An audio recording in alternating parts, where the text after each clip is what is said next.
নমস্কার বন্ধুরা, আজ আমার আলোচ্য বিষয় ভ্যালেন্টাইন্স ডে কেন পালন করা হয়। জানা আছে কি?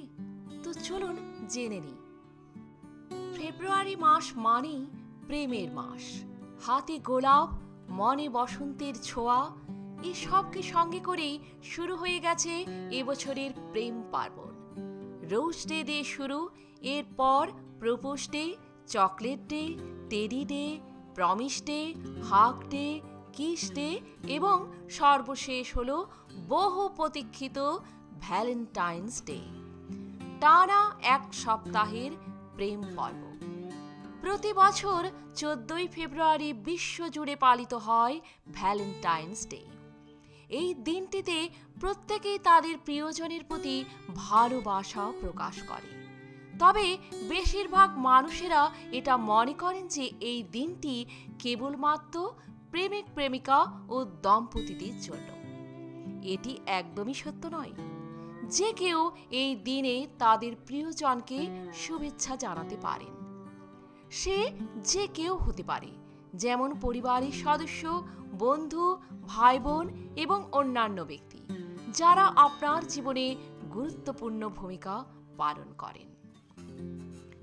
প্রতি বছরই এই মাসে এক সপ্তাহ জুড়ে প্রেমের বসন্তে মেতে ওঠেন সকলে।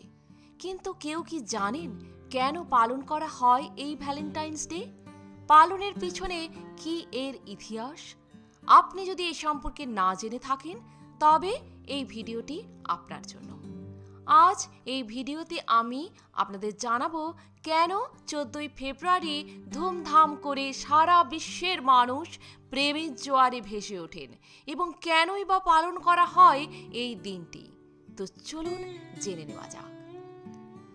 দিনটির নামকরণ করা হয়েছে সেন্ট ভ্যালেন্টাইনের নামানুসারে।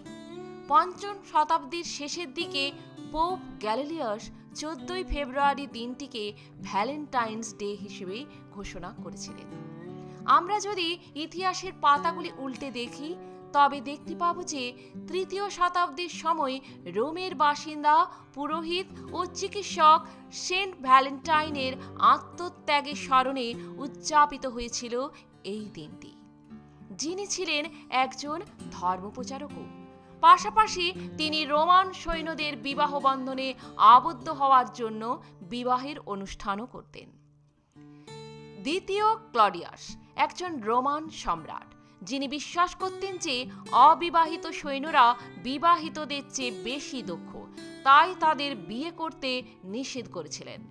তিনি একটি আইন তৈরি করেন যাতে বলা হয়েছিল সেনাবাহিনীতে চাকরি করা যুবকেরা বিয়ে করতে পারবে না। ধর্মযাজক সেন্ট ভ্যালেন্টাইন যখন এই আইন সম্পর্কে জানতে পারেন, তখন তিনি বুঝতে পেরেছিলেন যে এই আইনটি অন্যায়।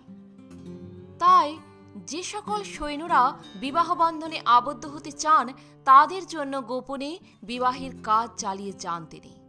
পাশাপাশি তিনি অন্যান্য লোকেদের মধ্যেও ভালোবাসা জাগিয়ে তুলতে প্রচার শুরু করেন।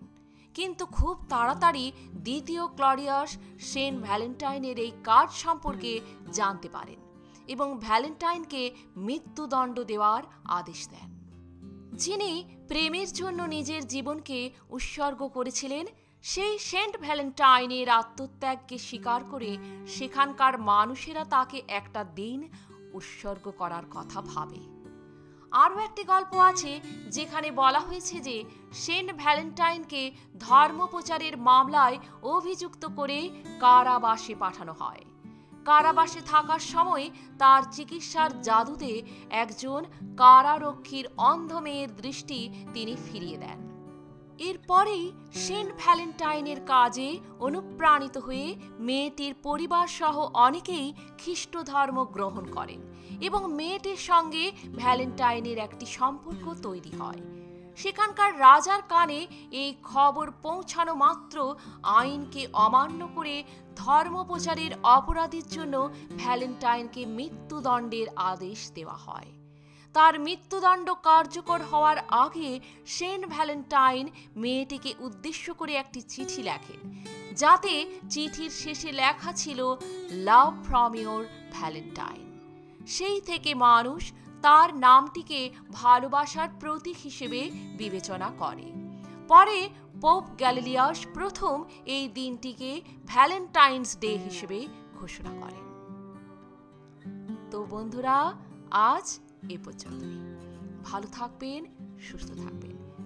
যদি ভিডিওটি ভালো লাগে একটা লাইক অবশ্যই করবেন, আর আপনি যদি নতুন এসে থাকেন আমার চ্যানেলটিকে সাবস্ক্রাইব করে পাশে থাকবেন। Happy Valentine's day. ধন্যবাদ।